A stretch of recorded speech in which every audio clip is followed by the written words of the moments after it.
sejarah mengenai ngobrolin buku novel kita masing-masing. Sebelum itu, perkenalkan, nama saya Naysila Mangit Sahara, kelas 10-11, absen 31. Saya Putra Raja Sampurna dari kelas 1123, absen 24. Oke, halo semuanya. Jadi, hari ini kita mau ngomongin dua novel klasik yang ternyata sama-sama membahas soal kebebasan dan pilihan hidup. Tapi dari latarnya yang beda banget. Iya, betul. Nah, kalau di sini aku bakal ngebahas novel yang berjudul Petualangan Huckleberry Finn, karyanya si Mark Twain.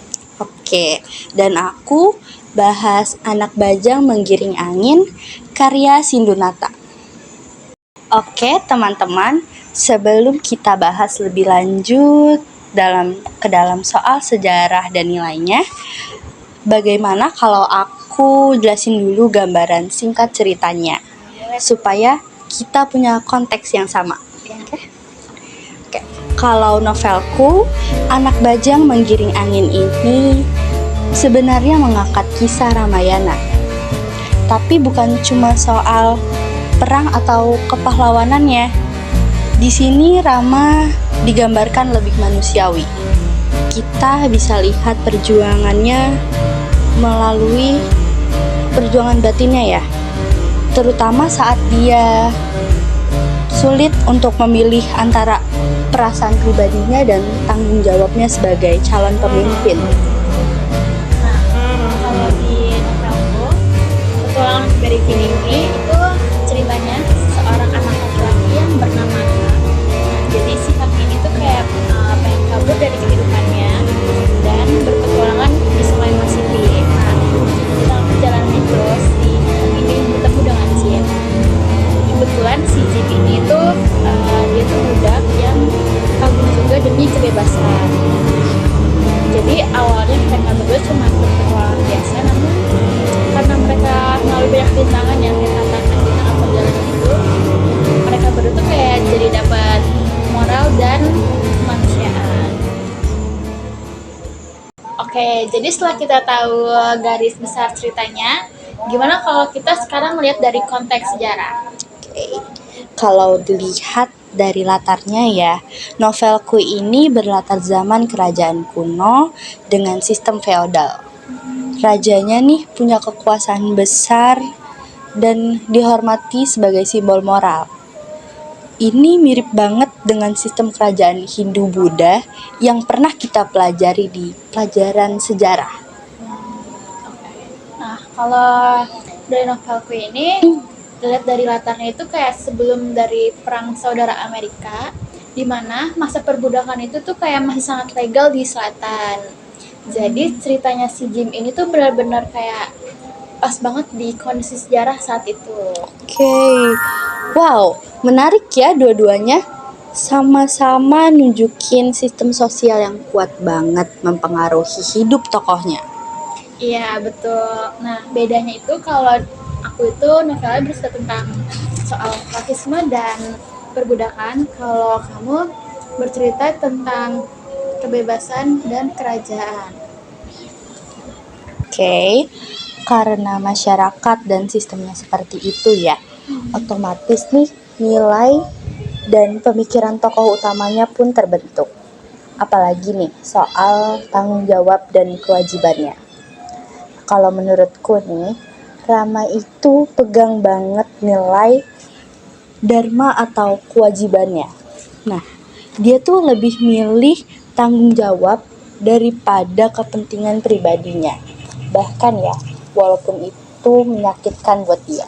Nah, kalau menurut aku, si Hak ini juga awalnya tuh kayak benar-benar ikut nilai masyarakat, yang dimana kayak dia tuh masih nganggep kalau buat nolong budak ini tuh kayak dianggap salah.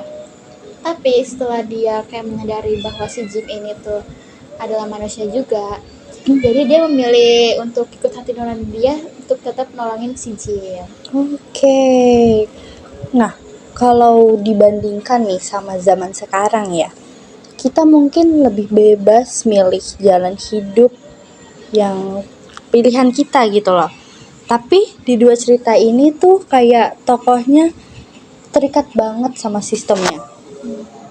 Setuju. Jadi kayak konflik itu tuh justru kayak jadi memperkuat gitu. Oke. Ya. Jadi ya, selain ceritanya yang seru, ada juga nih makna yang ingin disampaikan penulis tentang masyarakat, kekuasaan, atau nilai-nilai yang berlaku pada saat itu. Nah, apakah ada bagian yang paling menarik buat kita berdua di masing-masing novel yang kita baca? Oke, langsung aja. Menurutku nih ya, Sindunata tuh kayak mau nunjukin bahwa jadi pemimpin itu nggak selalu mulia. Ada fase kesepian dan pengorbanan dari suatu tokoh yang dia bawakan itu. Rama tuh digambarin bukan gambaran yang sempurna, tapi secara manusiawinya. Kalau gitu Gentin Akum, kalau menurut aku itu si Mark Twain jelas banget kritik rasisme dan kemunafikan masyarakat yang merasa beradab itu tetap mendukung perbudakan.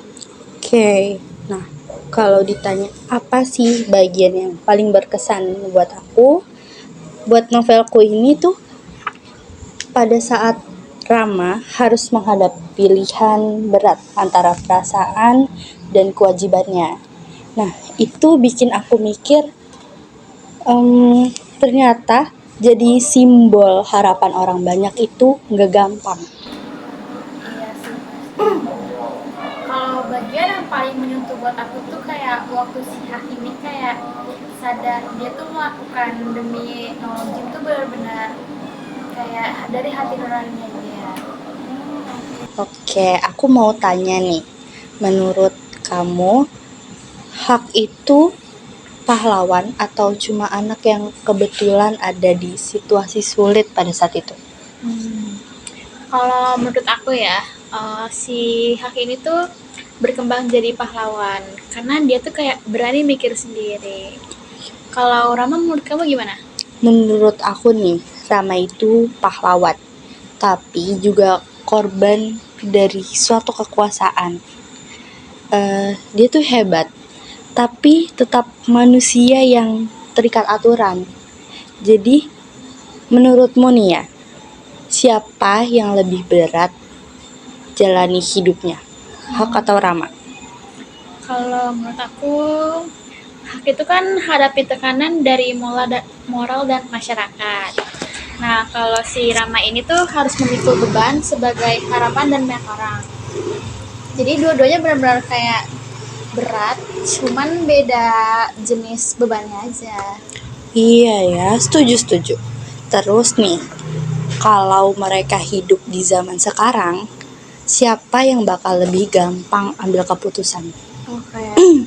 Mungkin bisa dibilang Hak lebih gampang karena si Hak ini tuh sekarang tuh kayak banyak yang kayak lebih bebas. Nah, tapi kalau si Rama pasti kayak masih merasa terikat tanggung jawab Betul dan ekspektasi. ya, Kalau kamu betul. setuju nggak sih kira-kira kalau soal itu? Setuju. Jadi ya teman-teman, intinya tuh kedua tokoh ini realistis. Nah, cuma cara mereka menghadapi masalahnya aja yang beda ya. Iya, betul. Iya, dan kita nih bisa belajar dari masing-masing tokoh yang kita baca ini novelnya.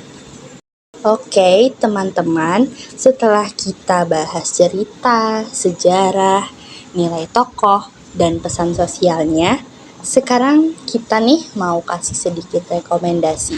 Siapa yang cocok buat baca novel kita masing-masing? Kalau novel Anak Bajang Menggiring Angin ini cocok buat yang suka cerita klasik dan reflektif. Bacaannya tuh puitis, tapi maknanya dalam banget. Oke. Nah, kalau novel aku ini yang Huckleberry Berifin ini cocok banget buat orang yang suka petualangan dan mikir soal isu tentang rasisme dan kebebasan. Betul. Oke.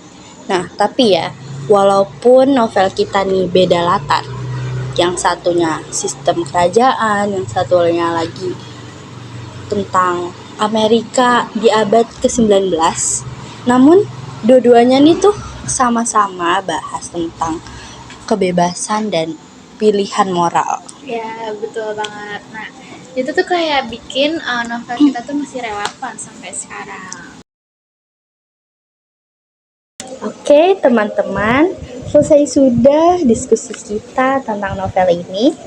Semoga kalian semua dapat gambaran cerita, pesan di baliknya, dan juga kenapa buku ini layak dibaca. Terima kasih sudah ikut ngobrol bareng kita. Sampai ketemu di kesempatan selanjutnya. See you.